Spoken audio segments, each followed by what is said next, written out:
Welcome back to my YouTube channel. Yeah, my room's messy. Mind your business. Alright?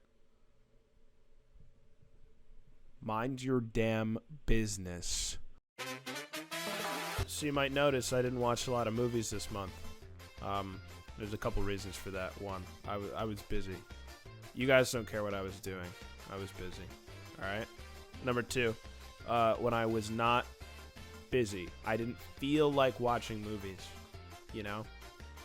Sometimes it happens. What can I say? You know? You're not in the mood for it. Who can relate?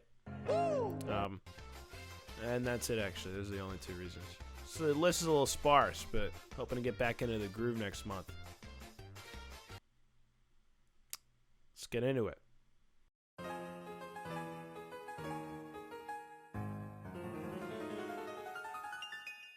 Alright, so I started off the month with Alvin and the Chipmunks. Real great pace setter for the rest of it. You know that I had such a good time watching it because I didn't watch another movie for like 10 days after I saw this. It wasn't great. I'll be upfront with you guys. This movie, the animation looks weird. You go back and watch this movie, it looks dated already. It came out less than 20 years ago, and let me tell you, bro, looks like it. Those chipmunks, dude, I hate Alvin. Alvin could get crushed in a trash compactor like they did Boo in Monsters, Inc. I would not give a fuck. Alright? Other two are fine. I hate Alvin. Okay? Rest of it's fine. It's a nice little romp. Some good action here and there. Couple catchy songs. I like the Witch Doctor. You know? It's pretty nice. But other than that, you really, don't have a lot of attachment to this one, even though I remember seeing it as a kid. Just really didn't stick. But, if it's your thing, there's a lot more movies out there for you. You know what I mean? They got a lot of them. Boy, are you going to be excited. Give it a 3 out of 10. Needed more Simon. Less Alvin. Alvin, if you're watching this, I'm in your walls. I'm hiding in your walls. Heathers, the movie. I actually am mainly familiar with Heathers the musical, and I was like, what's the big deal? You got Winona Ryder. That's always fun. Watched it. I was like, geez Louise, these people are getting active. They're getting active with it. Wow, what a nice little societal commentary. Really nice little look into the minds of the twisted child. Was really entertaining. Honestly, a little off the wall, a little zany. Like to see something different, almost a play on the typical 80s movie. You know what I mean? An anti-Ferris Bueller. It was very nice. Love to see that. The main dude is literally just the Joker. That's the best part. You watch this movie, you go in, that's Joaquin Phoenix 2019. That's where he got everything. Okay? I need you to watch that with that in mind. Because my God, my man is going crazy. Wow. And just overall, very good acting performances. Obviously deals with some dark topics. But if you're looking to get into a little bit of an off-the-wall comedy, off-the-wall little drama, definitely check this one out. Think it's aged decently well, so you'll probably like it. And it's Winona Ryder. It's not to like. It's not to like. 8 out of 10. New Paul Mescal film, After Sun. Mwah. Gorgeous. Had a great time. And let me tell you, I went into this, I just know that's the dude that is dating the love of my life, Phoebe Bridgers. And I'll tell you, I was ready to hate on him. I was ready to be like, this man is nothing. Okay? But White Boy can act. I'll tell you that, man. He got in there. The emotional potency of this story, for me, was very gripping. And for a movie that's like 90 minutes, it's essentially just like a vacation. That's the whole thing. Nothing incredibly interesting happens. It's just father-daughter on a vacation, and the little intricacies that you have with like your parent really shine through. And I think that the two leads just did a fantastic job.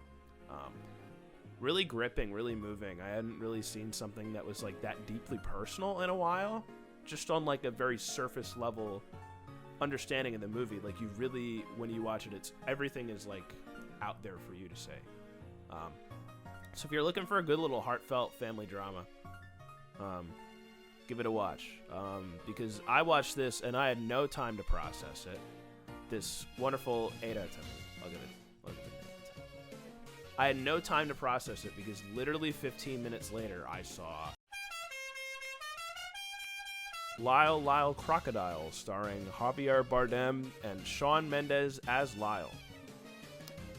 This is the fullest theater that I have been in a really long time. It's because it was at like 2 p.m. on a Friday when school was off. And let me tell you, there were 3 iPad kids in my row. One kid who literally did not crane his neck upwards from his iPad the entire time, which is ridiculous because Shawn Mendes is a singing crocodile. Fucking look at the screen. Look at him. He's singing. And a crocodile is at the top of the world tonight. All right. One thing that you need to understand about this movie, you'd think that because it's a musical with Shawn Mendes that there'd be more than like 3 songs in it, but you'd be wrong. It's the same, like, it's actually a couple of different songs and the one same song, like, 5 times. I was playing a little game. We got to a certain point where I was playing a little game, and I was like, the next song, is it just going to be the one that they've been singing the whole time? And it was. And it was a nice little fun thing. Shawn does fine. He does okay. He has a nice singing voice. Javier Bardem is off his fucking rocker, dude. I don't even know. They must have paid him like a bajillion doubloons to be in this movie, dude, because that man is acting like he is like they're holding his family hostage with a shotgun behind the camera. It's ridiculous.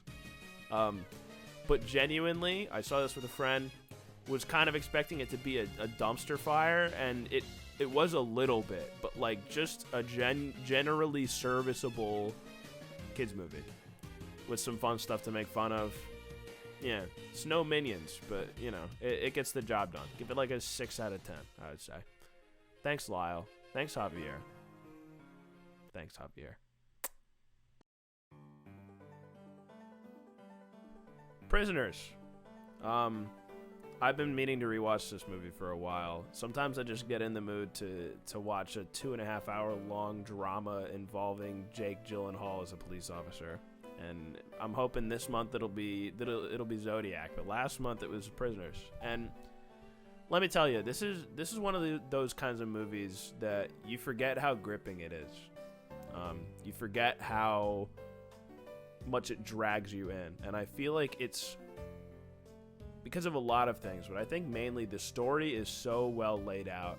I think the performances are fantastic. This like movie really solidified how much I enjoy Jake Gyllenhaal as an actor. I think that he's kind of like a joke, just because of where he stands in pop culture among people in my generation. You know what I mean? But I think that we're not taking him seriously enough. He's had a really good run, and he does phenomenally in this movie. Hugh Jackman is fantastic. Viola Davis is in the movie for like 10 minutes, and she steals the show because she's Viola Davis. I mean, come on.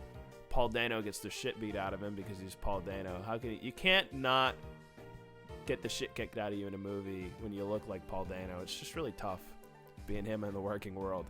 But just the way that this story weaves and like takes a look into people's perspectives on how you handle grief and how you handle trauma and how reactionary or non-reactionary you can be when you're in like a desperate situation. And I just think that the story like meanders very beautifully, because how I eloquently put like a watch of this movie is you think like right when you start to fall out of it, they bring you back in.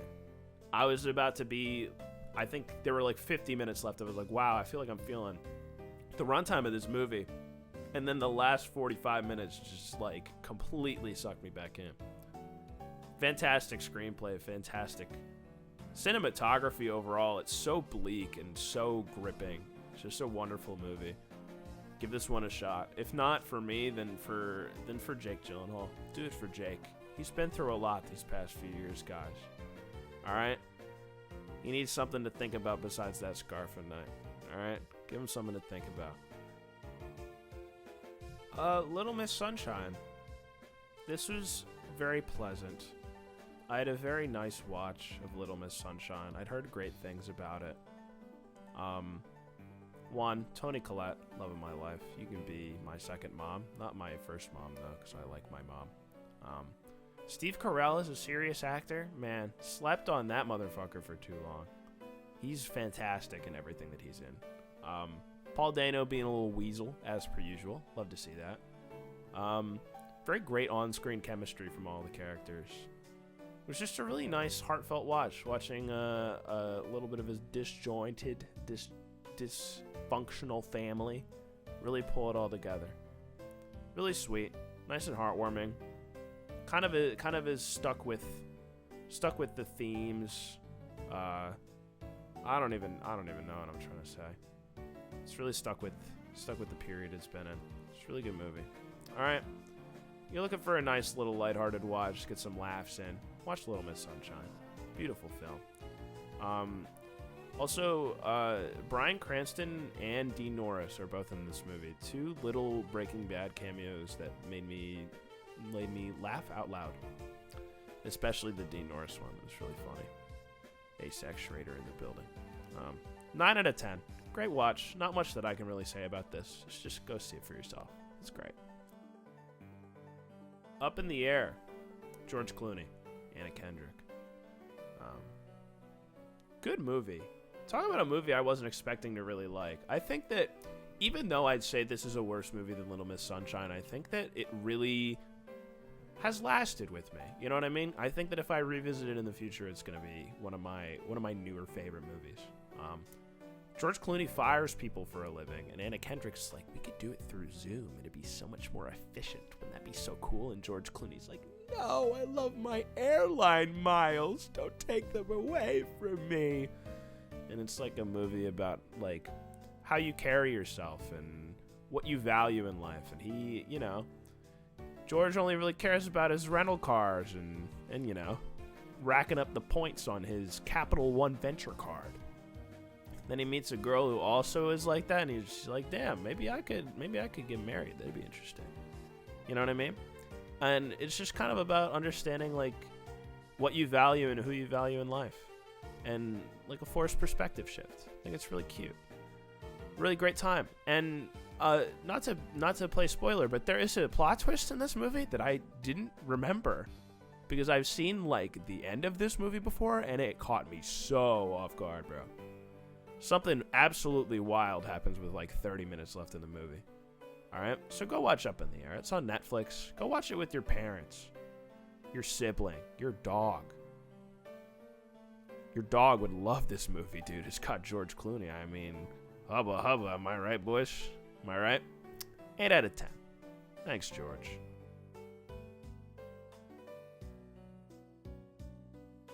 And I ended the month off with How to Lose a Guy in 10 Days. Kate Hudson, awooga. Matthew McConaughey, awooga. Wow. Let me tell you guys, I've been on like a real rom-com kind of like deep dive this year. And I haven't gotten into like anything super like, you know, below the surface of like popular rom-coms, but I feel like I've got a good idea of what makes things work in this kind of genre, you know what I mean? You need a compelling story. It can't be too long. You need to be able to like the guy. The guy has to be both a little bit attractive and funny, because if he's not funny, then he's just hot, okay? If he's just hot, there's nothing to desire in terms of his personality, okay? And it can't get too cringe comp, and I think that's kind of where this movie falters a little bit. It's a little too cringe comp for like half the movie, which is the point. And I think that humor does work in some contexts, but because it's like the plot of the movie, sometimes you lose a little bit of what you want out of their relationship, you know what I mean? It's unconventional, it's a little silly and witty, but I just want to see them fall in love. I like them both, and they're messing it up for each other. It's like watching a car crash in real time, except the cars slipped on bananas, and they're doing a Fortnite dance, you know what I mean? You're like, why are you doing all that? Just like drive around it. You know what I mean? Just wish they would have gave it a little bit of a rest. Overall, the acting's pretty nice. I enjoyed the story. I was gripped. I felt for the people involved. You know what I mean? And this made me more of a Matthew McConaughey enjoyer. I don't know particularly why, but I just feel like I'm gonna keep an eye out for Maddie more now. Yeah, give it a 6 out of 10. Good watch. Recommend. Maybe your dog would like this one better than Up in the Air.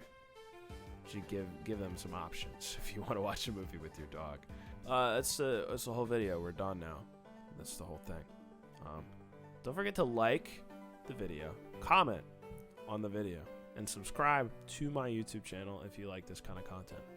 I'm thinking of doing this thing where maybe I do this in like a what I consumed this month format, where maybe I talk about movies, TV shows, albums, just general things that I enjoyed. If you guys are interested in that, let me know. Otherwise, I'll stick to the movies. Hoping for some more classics this month. Keep you guys on your toes a little bit. I know this is a little late. Appreciate you guys watching the video. And if I have to leave you with anything, I just wanted to tell you from the bottom of my heart that I be watching movies.